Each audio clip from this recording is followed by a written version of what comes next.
છોટાઉદેપુરના સંખેડા પૂનમ નિમિત્તે દેવદિવાળીએ સોનગીર ઇન્દ્રાલના રણછોડજી મંદિરે જોશી ગાર્ડની દીકરી રેખાબેન દ્વારા 52 ગજની ધજા ચડાવી।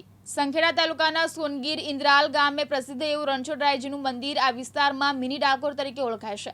આ મંદિરે બિરાજમાન રણછોડરાયની પ્રતિમાના દર્શન કરવા માટે ભક્તો દર પૂનમે મોટી સંખ્યામાં આવતા હોય છે। ઉપરાંત વિવિધ તહેવારોના દિવસે પણ લોકો દર્શનાર્થે ઉમટતા હોય છે। સંખેડાથી ડાકોર પગપાળા સંઘમાં અનેક શ્રદ્ધાળુઓ જતા હોય છે।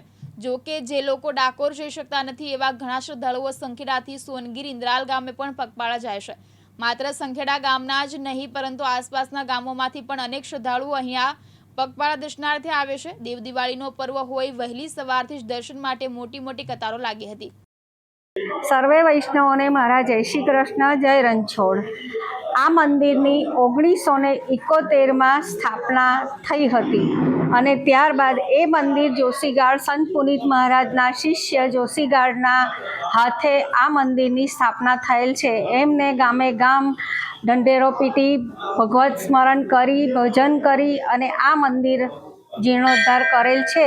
ત્યારબાદ આ મંદિરમાં દરેક ઉત્સવો દરેક પૂનમ મેળો ભરાય છે અને આ મંદિરમાં જન્માષ્ટમીનો ઉત્સવ તેમજ દિવાળી દેવ દિવાળી આજે પણ અહીંયા પુષ્કળ ઉત્સવ ભરાય છે અને મેળો ભરાય છે।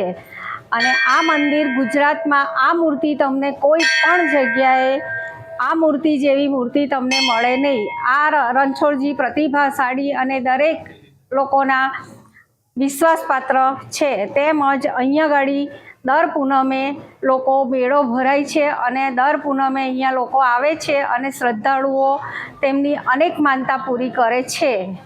અને આજે પણ અહીંયા 52 ગજની ધજા ચડાવવાની છે। એ રીતે દર પૂનમે કંઈકનું કંઈક થયા જ કરે છે। હોળીનો ઉત્સવ, ધૂળેટીનો ઉત્સવ, દરેક તહેવારો તેમજ ફાગણ સુદ બીજ પાટોત્સવનો ઉત્સવ પણ અહીંયા ખૂબ ધામધૂમથી ઉજવાય છે। સંત પુનિત મહારાજના શિષ્ય જોશીગાર્ડે જે દિવસે સ્થાપના કરી હતી તે દિવસ આજ દિન સુધીને ગામ લોકો તેમજ દરેક આજુબાજુની પ્રજા પણ સહયોગ આપે છે અને અહીંયા ધામધૂમથી ઉત્સવ ઉજવાય છે।